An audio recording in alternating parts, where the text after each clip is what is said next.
Hey friends, let's make a cute little rustic farmhouse gnome.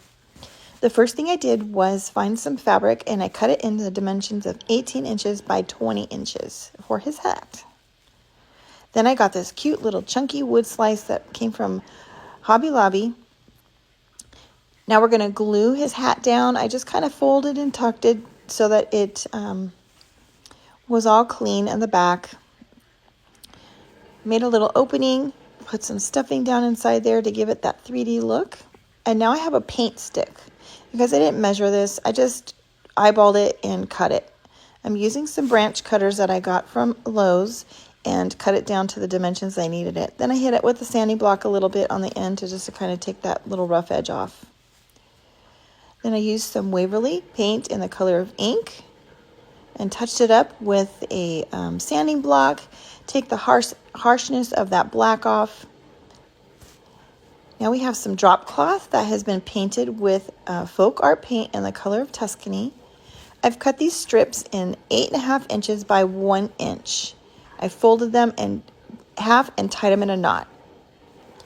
Now I just have some yarn, 24 inches of yarn, folded in half twice and tied in a knot to give it that little loop look.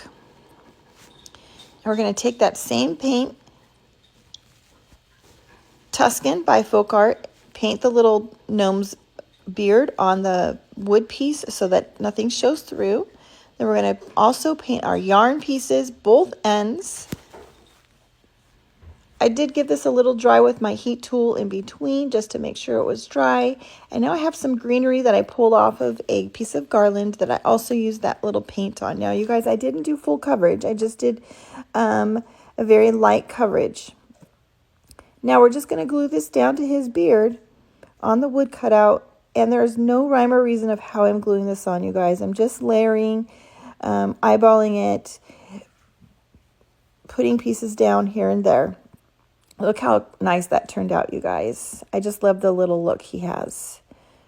We're going to glue that the fabric down underneath so that our stuffing doesn't fall out. Put the little black paint stick on there for the wood trim for his hat. Now I have this cute little clover that I found at Hobby Lobby. There was a metal piece on the back that I pulled off.